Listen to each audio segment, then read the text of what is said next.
This world is nothing like we think it is, and that which is controlling it is nothing like we think it is. People have started to look at the world and say, I don't like the way this is going. And they have become more and more open to another explanation because the old ones make no sense anymore. If people only knew the scale of what goes on in the world, they would see the world through very different eyes. Because the world is not what that frickin' thing in the corner tells you. It's not what the internet giants tell you. It's what's actually happening, and that's what they don't want to tell you.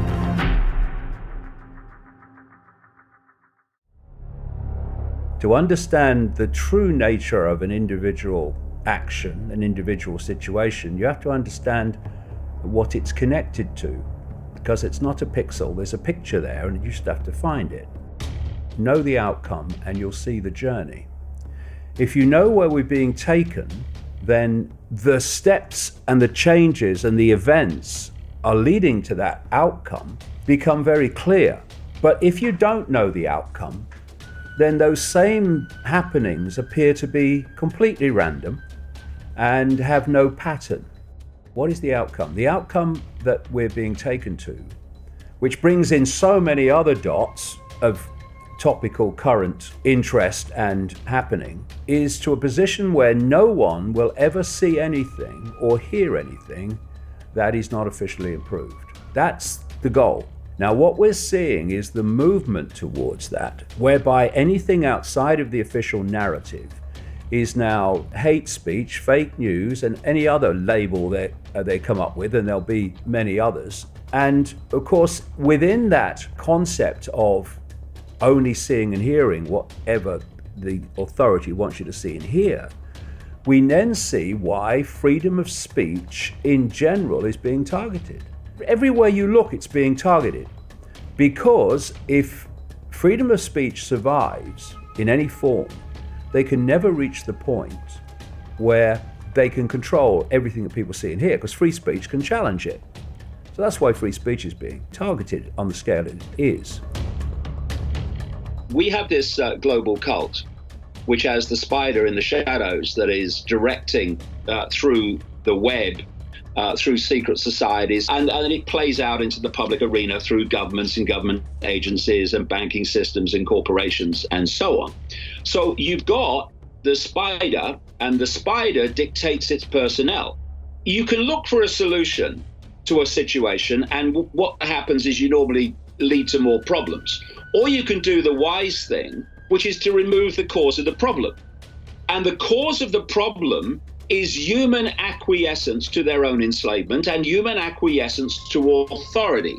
You look at the number of people in a country, the number of people in the world, and you compare that with the number of people who are in full knowledge, know what they're doing. Stop acquiescing with your own enslavement and your kids' enslavement, and this must end.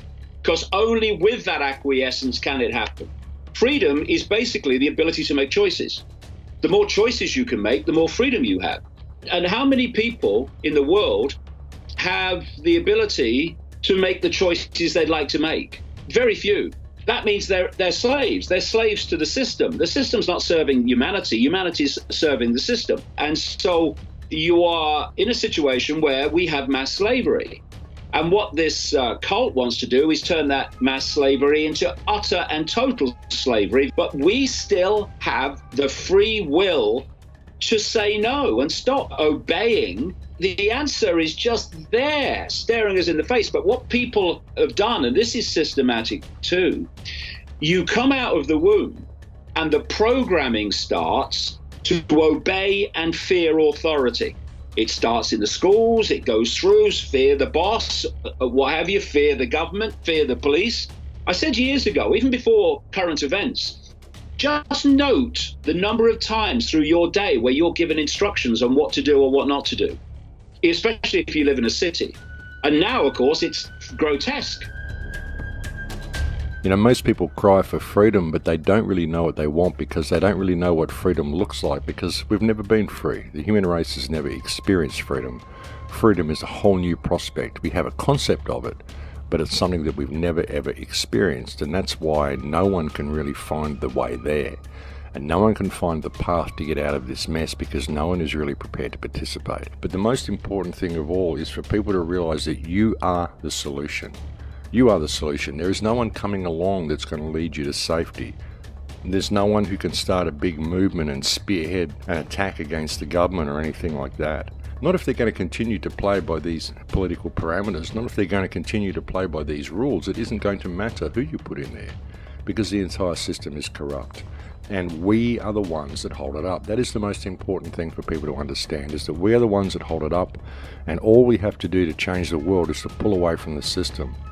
But the unfortunate reality is that the only way that is going to occur is if people unite with each other. You know, we have to stand up as one voice. We have to put down our differences, respect each other, allow the people around us to think differently, allow them to have different beliefs, different ideas, different rabbit holes they're looking into, and just respect that and realize that we all face a common foe and that all that really exists within this entire social structure, no matter where you are on the food chain, is people. It's just people. All of the problems that we face are all coming from people who are actually people that we employ to do the opposite of what they're doing. And the greatest tool they've used against us is division, ladies and gentlemen, and that is why there has been so much division interjected into the movement in the last few years. And anybody who is promoting division, anybody who is saying we should not include this person because they have a different belief system to us, is doing the government's work for them. And you should step away from these people and unite with other people, unite with everybody around you, unite as one voice. You don't need a leader, you don't need a belief system, you don't need any of that stuff.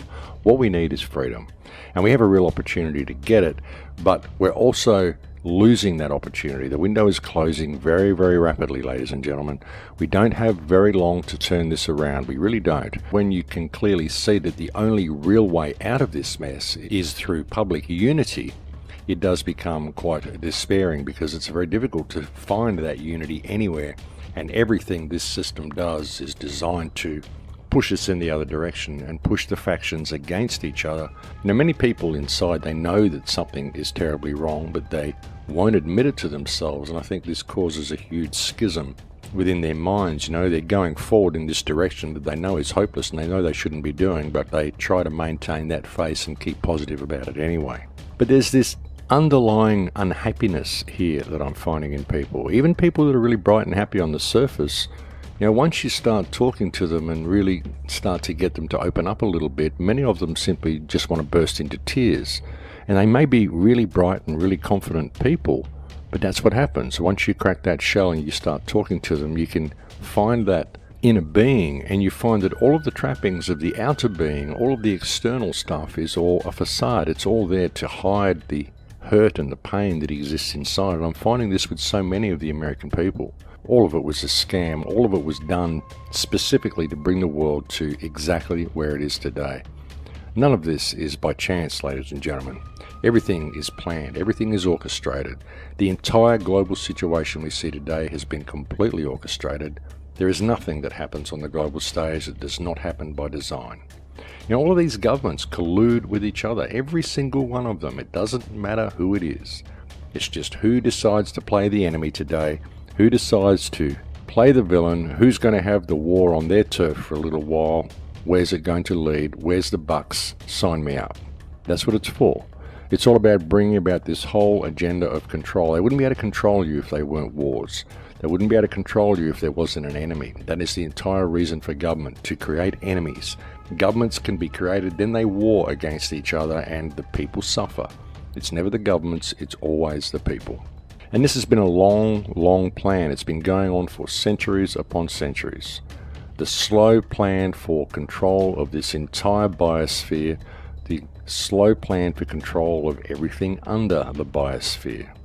That's the plan of the ruling elite, ladies and gentlemen, the ruling kakistocracy. They want to control everybody and everything. That's what it's always been about. It hasn't been about money, it hasn't been about wealth, it's been about control. They want to be able to control every rock, every blade of grass, and every being, living or not, every animal, every bird, every drop of water, everything. That's what it's about. And that's what it's always been about. All of the other stuff, all the fighting amongst each other, all these little goals along the side, all these wars, all of this degradation, it's all been theatre just to keep us distracted, just to keep us busy, This is the way we're going, and humanity is on the brink of a very, very new reality. And it's time we paid attention, because we are the ones that are going to shape the direction that reality goes. So the choice is up to you. It's up to each of us. We just have to realize that we've now come to that time in history where we are being required to make that choice. And don't let someone make it for you, because the choice of your future is yours and yours alone to make. Don't let that get stolen from you, because if it gets stolen from you, then you're also allowing it to be stolen from your children, and we don't want that.